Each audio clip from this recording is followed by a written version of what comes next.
Buenas tardes, soy la doctora Analí Vázquez, cursando lo que es el fellowship del segmento anterior.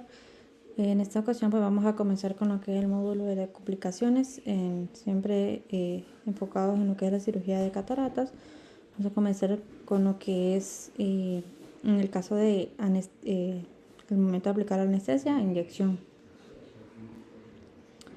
Bueno, la introducción de técnicas mínimamente invasivas, también un mejor control durante los que son los procedimientos intraoperatorios, una recuperación postoperatoria que sea más rápida, pues son algunos de los factores que pues impulsan al médico a utilizar técnicas de anestesia que sean más seguras y menos invasivas y que aseguren una buena analgesia tanto intraoperatoria como postoperatoria, y esto pues sin recurrir a lo que es una aquinesia de los músculos extraoculares. La infiltración perivulvar o retrovulvar de agentes anestésicos tiene como objetivo pues inducir lo que es la aquinesia y analgesia para evitar la contracción de los músculos extraoculares. Esta contracción puede resultar en la expulsión del contenido del globo ocular a través de incisiones más grandes que son necesarias para lo que es la cirugía tanto extra o intracapsular. Aquí los términos comúnmente utilizados, lo que es perivulvar y retrovulvar, pues no describen adecuadamente lo que son las técnicas y pues son términos que son muy ambiguos.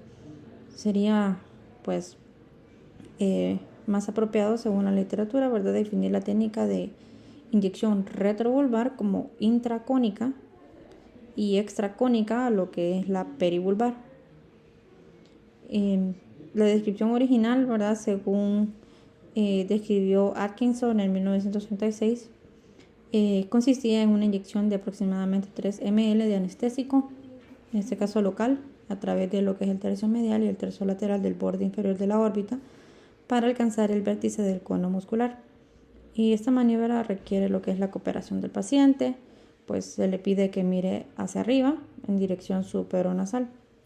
Aquí tenemos una imagen de lo que es cómo se va aplicando lo que es la anestesia local intracónica y la extracónica.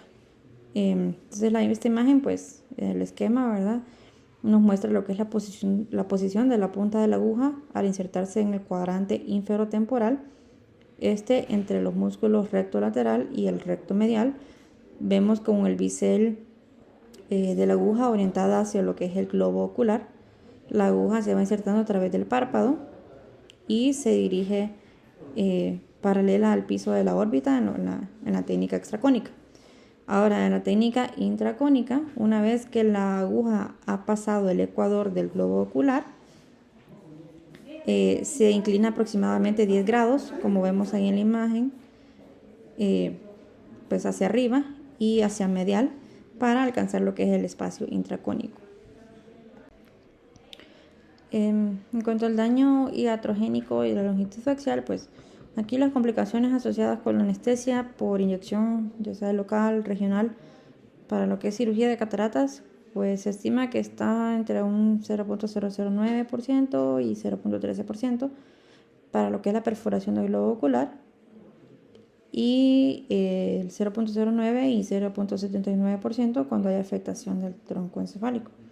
Estas ocurren debido al desconocimiento de las relaciones anatómicas dentro de la órbita y pues pueden ser también por anomalías anatómicas del globo ocular o de la órbita que pues se pueden desconocer, ¿verdad? Una historia clínica que sea detallada antes de realizar la inyección pues nos puede alertar sobre estos posibles riesgos. Se debe interrogar al paciente sobre cirugías oculares previas, como una cirugía epiescleral por desprendimiento de retina, por ejemplo, o sobre errores refractivos miópicos, ya que pues el ojo miope tiene una relación diferente en la órbita en comparación con el ojo emétrope. En particular, el ecuador del globo ocular en un ojo emétrope se encuentra aproximadamente a 12.5 milímetros por detrás del limbo. En el ojo miope se localiza más posteriormente, este es más grande, creando una relación anatómica distinta con el margen de la órbita que se usa como punto de referencia para la inserción de la aguja. Los ojos miopes con estafilomas posteriores tienen una longitud axial media de un 27.5 milímetros. Esto incluso lo podemos ver en en un ultrasonido modo B, cómo se observa pues de grande el ojo y cómo se observa también la presencia del estafiloma. Pues en comparación con un 9% de los casos sin estafiloma que presentan una longitud axial mayor a 25 milímetros. La literatura también reporta ojos con una longitud axial de 32.5 sin estafilomas posteriores. Además, pues la ectasia escleral menciona que pues, puede no ser simétrica en el polo posterior, dificultando lo que es la definición de un perfil escleral y de un margen de seguridad. En cuanto al perfil morfológico del estafiloma, pues el más peligroso es el tipo 1, como vemos en la imagen lo que son estos estafilomas, ya que presenta lo que es una ectasia escleral única en el polo posterior. También el tipo 6, pues presenta una doble ectasia en el polo posterior y la mácula. Y el tipo 9, que es el estafiloma dividido en compartimentos por pliegues delgados, como vemos en la imagen. Comparados con los otros tipos descritos, pues estas presentan una mayor longitud axial y un mayor grado de simetría.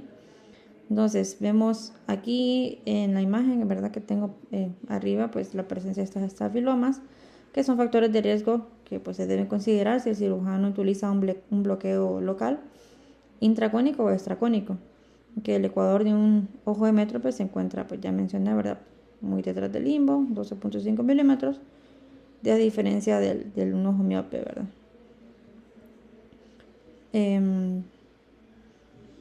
La incidencia de este estafiloma tiende a aumentar con la edad y con el incremento de la longitud axial. Y una situación anatómica similar se observa en un ojo hemétrope con una órbita pequeña. En este caso, pues el ecuador del globo ocular se encuentra más posteriormente con respecto al borde orbitario. Como vemos en la imagen en la que está abajo de los estafilomas,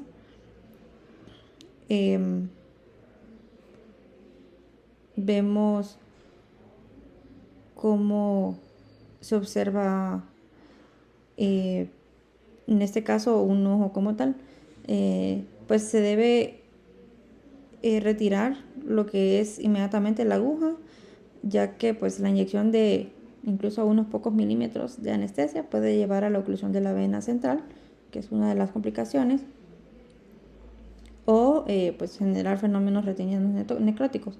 Otros signos directos pues, pueden ser la pérdida del reflejo rojo del fondo de ojo, causada por una hemorragia vítrea, desprendimiento de retina y una hemorragia coroidea. Y bueno, bajo estas condiciones el espacio disponible para la colocación de la aguja se reduce, ¿verdad? Lo que pues incrementa el riesgo de un daño iatrogénico.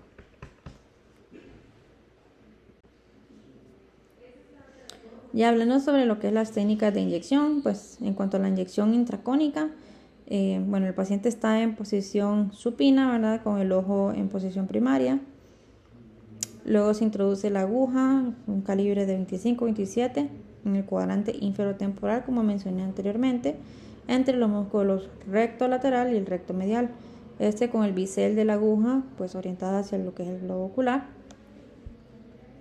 La aguja se introduce a través del párpado y se dirige posteriormente paralela a lo que es el piso de la órbita. Aquí pues se puede, como vemos en la imagen que tengo aquí, pues el dedo del cirujano, ¿verdad? Posicionado entre lo que es el borde de la órbita y el globo ocular. Esto puede facilitar la introducción de la aguja. Podemos ver pues aquí como en este caso el médico coloca su dedo aquí para mover el globo hacia arriba y facilitar la introducción de la aguja en el espacio extracónico. La aguja se inclina a unos 10 grados con respecto al plano corneal, avanzando y luego pues inclinando la punta hacia lo que es el vértice del cono, una vez que la aguja ha pasado el ecuador. Y una vez alcanzada la posición intracónica, pues se debe inyectar lo que es de la anestesia. Bueno, recordando esto, que pues primero hay que aspirar para excluir la penetración en un vaso sanguíneo, ¿verdad? Y se va inyectando la solución anestésica por un periodo de 60 a 90 segundos, pues con el fin de de prevenir un aumento repentino de la presión intraorbitaria. No hay que hacerlo de una manera tan brusca ni tan rápida, ¿verdad? Al final del procedimiento, pues se debe comprimir suavemente el ojo durante aproximadamente 20 minutos para permitir que el anestésico se difunda, ¿verdad? Haya una difusión general y se reduzca lo que es la presión intraocular. En cuanto a la inyección extracónica, pues el paciente nuevamente, ¿verdad?, tiene que estar en posición supina con el ojo en posición primaria. Aquí pues de igual manera una aguja de calibre 25-27 y pues se implica lo que es la administración de 7 a 10 ml de anestésico en 2 puntos diferentes. Y como vemos en la imagen, ¿verdad?, pues esto implica la primera inyección pues se realiza en el cuadrante inferotemporal entre lo que son los músculos recto medial y lateral, colocando lo que es la aguja paralela al piso de la órbita a aproximadamente 2.5 milímetros del margen orbitario inferior. Y la segunda inyección pues se realiza en el cuadrante superonasal cerca del margen del músculo recto superior. Y nuevamente pues se comprime suavemente el ojo durante aproximadamente 20 minutos.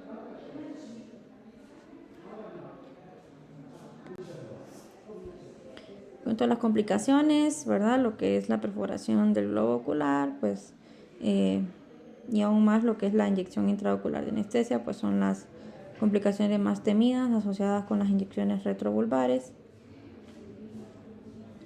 El trauma inducido por lo que es la aguja puede ser penetrante o perforante.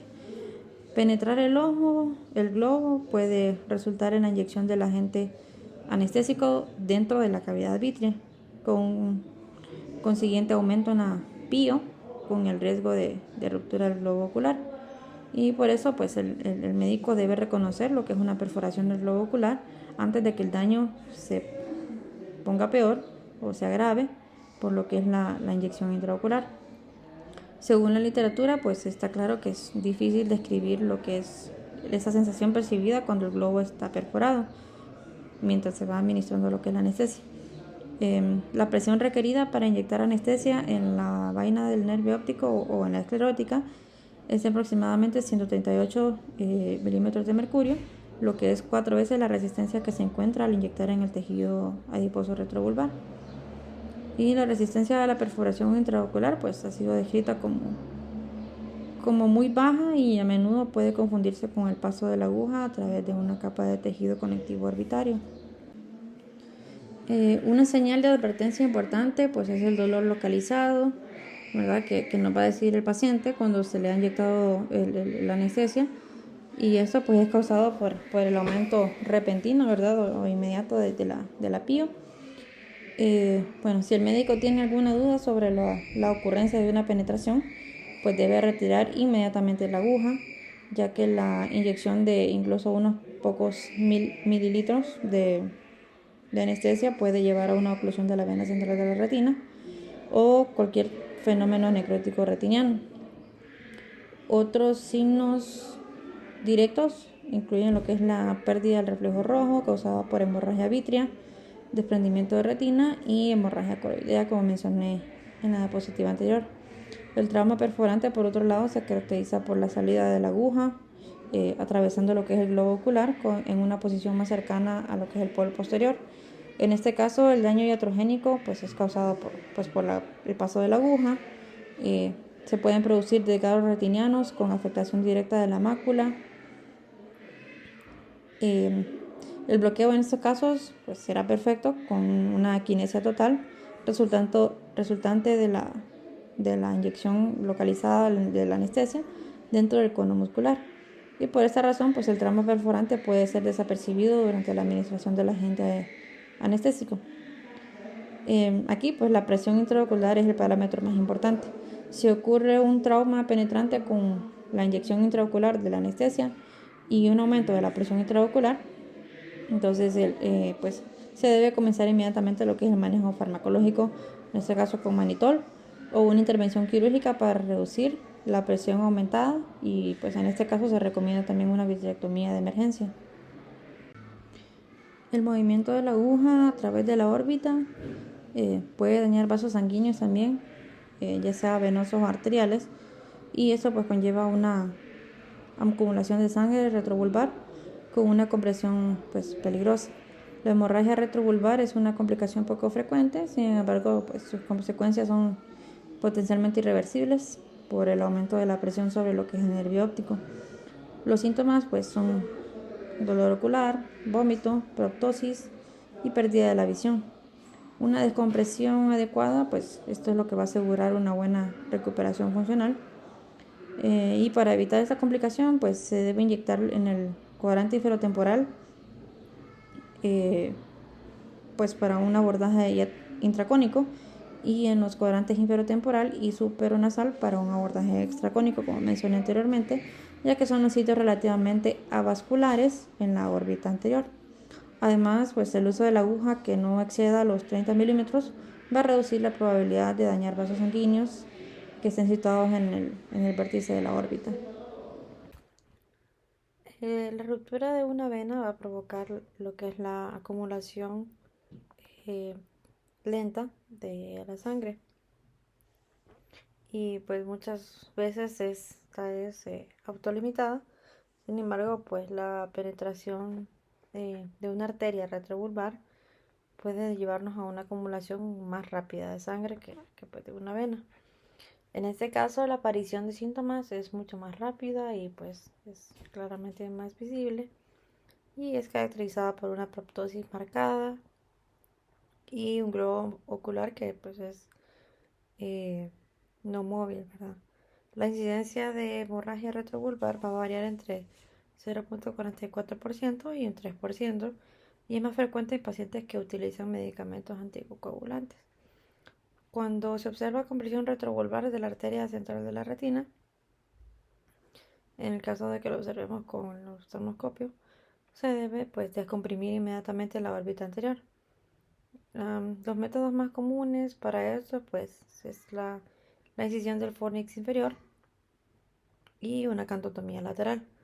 Puede ser posible manejar lo que es la presión intraocular masajeando el área con los dedos, y también inyectando lo que es manitol directamente, ¿verdad?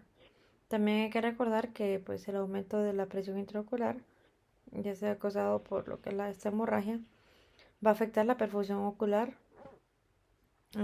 incluso cuando no hay oclusión de la arteria central de la retina.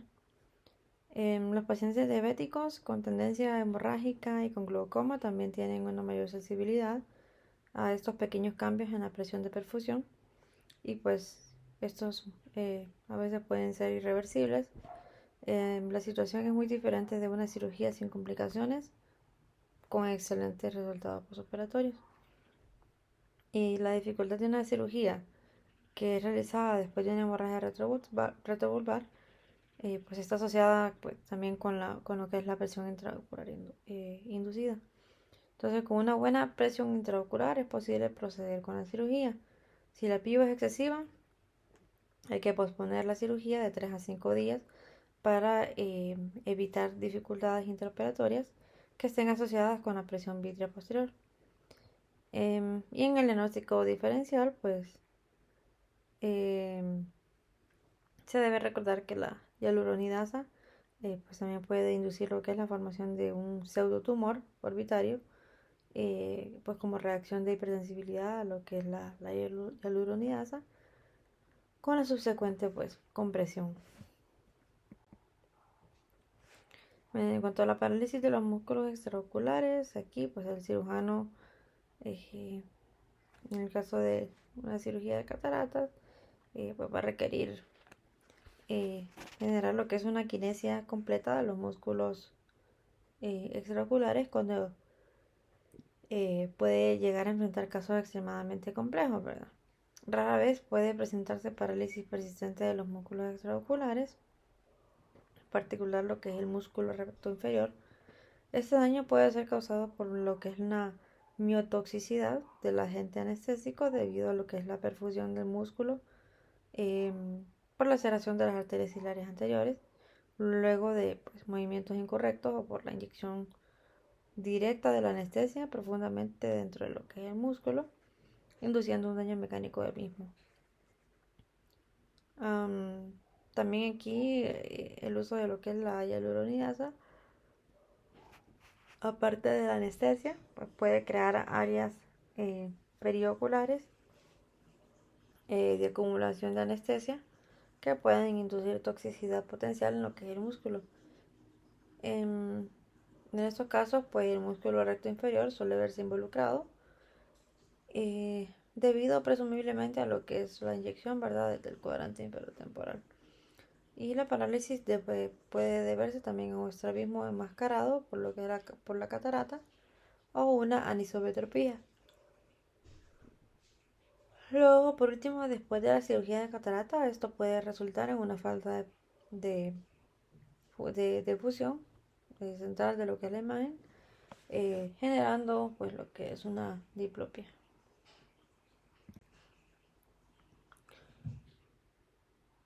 Bueno, en cuanto a la lesión del nervio óptico, pues esto es otra de las temidas complicaciones, pues el daño, ¿verdad? Lo que es la vaina del nervio óptico. Como vemos en la imagen, ¿verdad? Claramente podemos observar como pues la aguja que está insertada en el cuadrante infratemporal pues llega hasta lo que es la vaina del nervio óptico. No se debe pedir en este caso al paciente que mire hacia arriba y hacia adentro, ¿verdad? Siempre normalmente se pide que mire hacia arriba y pues nasalmente, ¿verdad? Hacia arriba, ya que bueno, si lo hiciera al contrario, como mencioné anteriormente, pues puede acercar lo que es la esclerótica, incluyendo lo que es la vaina del nervio óptico. Bueno, la conexión directa entre lo que es la vaina del nervio óptico y los espacios aracnoideo y susural permiten lo que es la afectación directa del sistema nervioso central, con posibilidad de paro respiratorio, arritmias, paro cardiopulmonar y afectación de los nervios craneales. La inyección subaracnoidea de anestesia local va a alcanzar las vainas del nervio óptico contralateral a través de lo que son las propias vainas nerviosas. Los pacientes en estos casos reportan una reducción bilateral de la agudeza visual y también oftalmoplegia con síntomas pues, variables que pueden diferenciarse uno del otro del sistema y son propiamente del sistema nervioso central. La inyección de la anestesia en el líquido cefalorraquídeo también puede inducir lo que es un estímulo vagal hasta 15 minutos después de la inyección.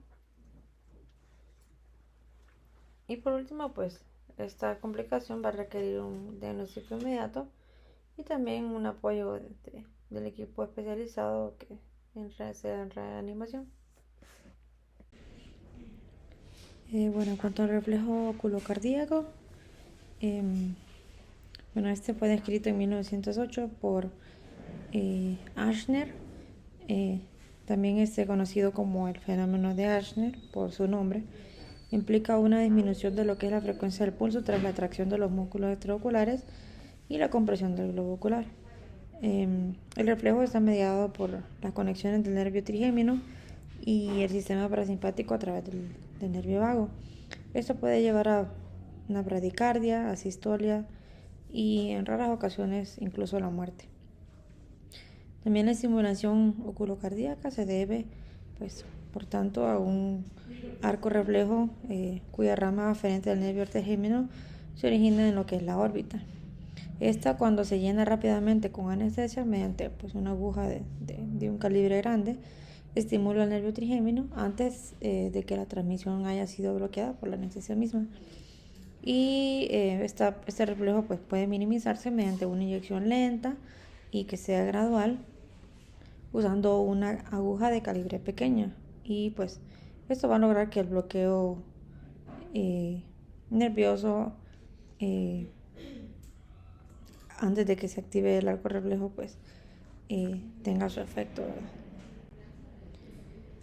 En cuanto al bloqueo del nervio facial, bueno, la inyección de la anestesia cerca del orificio estilomastoideo pues es un procedimiento invasivo, no exento de complicaciones.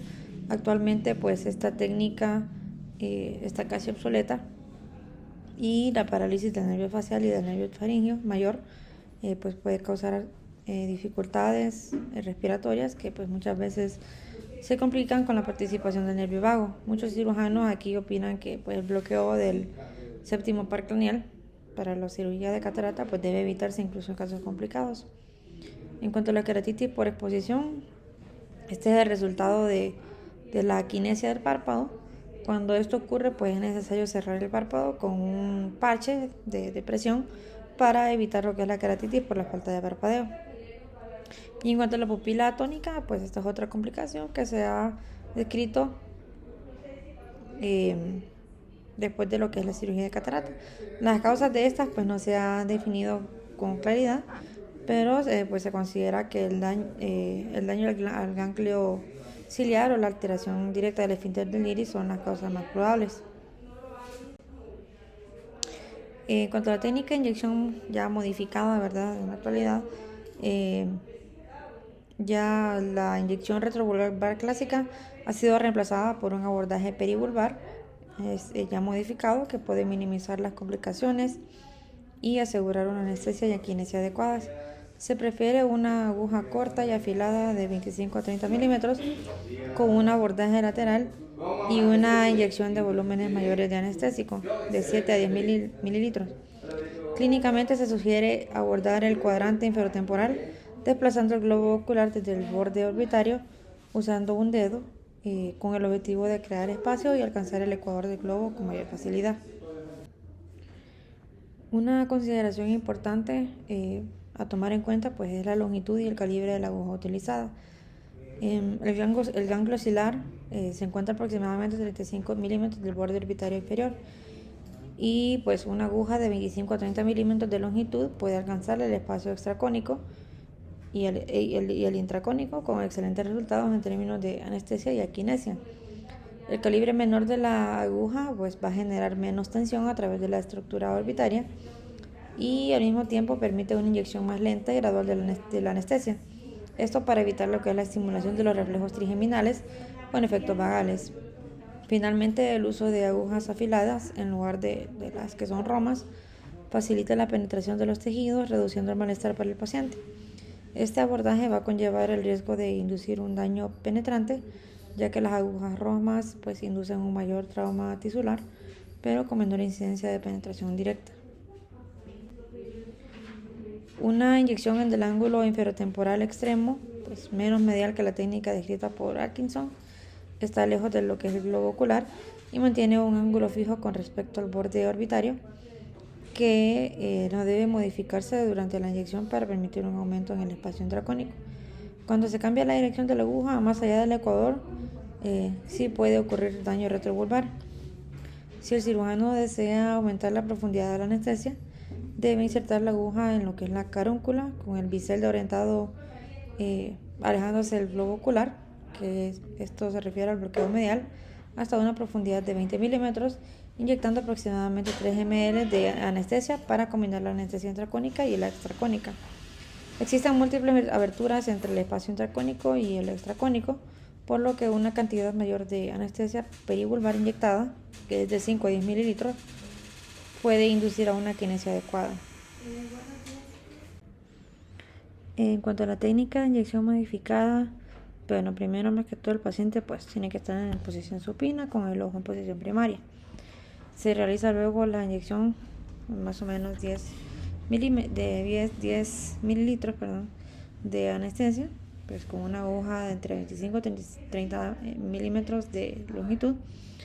Se recomienda que el abordaje pues sea mediante el cuadrante inferotemporal, desplazando el globo ocular desde el borde orbitario con los dedos del médico, ¿verdad? Para crear el espacio donde va a pasar la aguja y pues que sea más fácil que entre en el ecuador del ojo.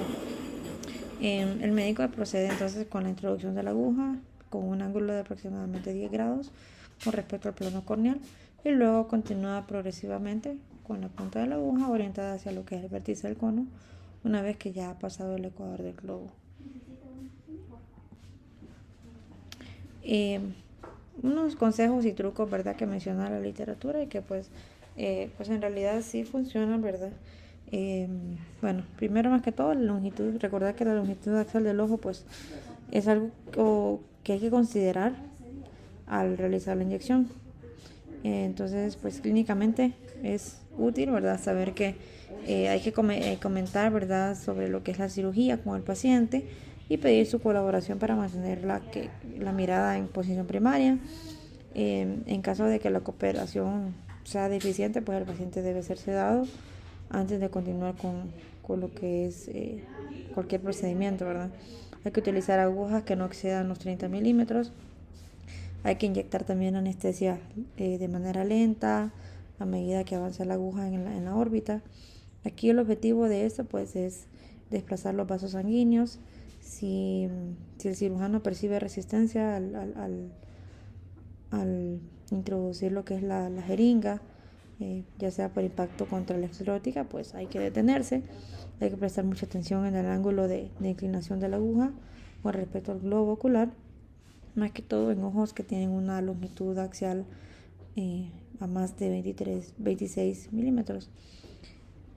Y pues no hay que decirle al paciente, ¿verdad?, que mire a posición superonasal, ya que pues esto podría acercar la esclerótica o la vaina del nervio óptico a lo que es la aguja que va a ser introducida en ese lado, ¿verdad?, con el cuadrante inferotemporal, como vemos en la figura que tenemos aquí.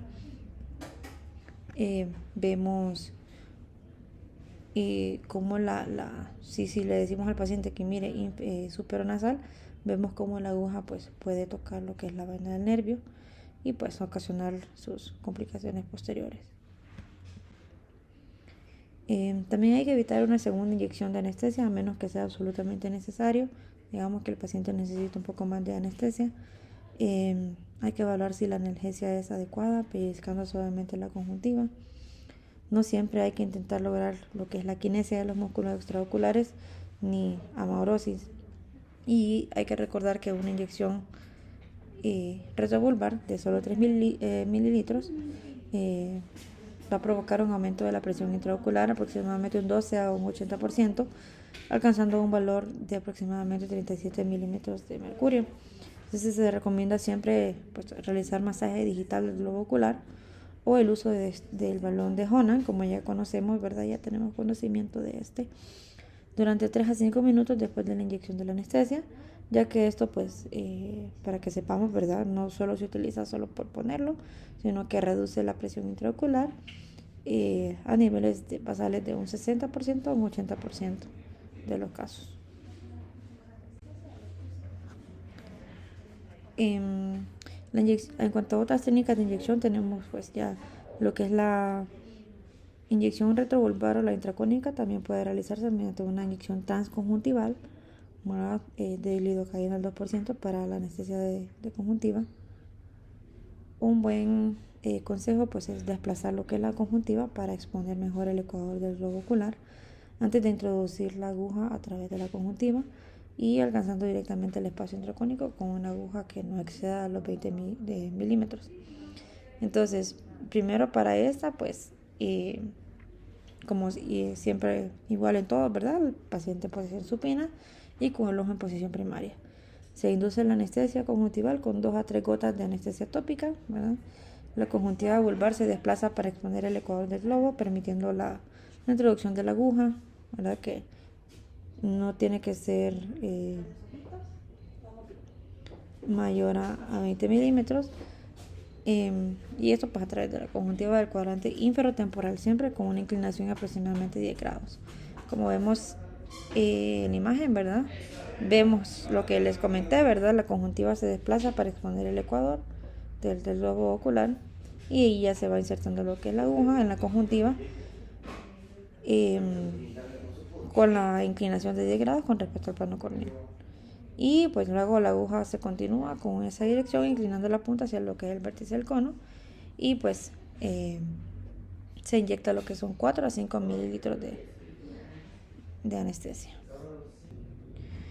Y bueno, otra técnica de inyección es la infiltración subtenoniana, descrita por Stevens en 1993, y se utiliza principalmente en pacientes que se someten a facoemulsificación.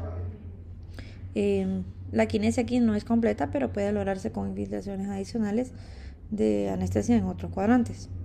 Entonces, en este caso, pues como siempre, la posición supina con el ojo en posición primaria, y esa técnica consiste en una infiltración transconjuntival directa luego de una peritomía conjuntival en el cuadrante inferonasal o después de la cauterización de la conjuntiva.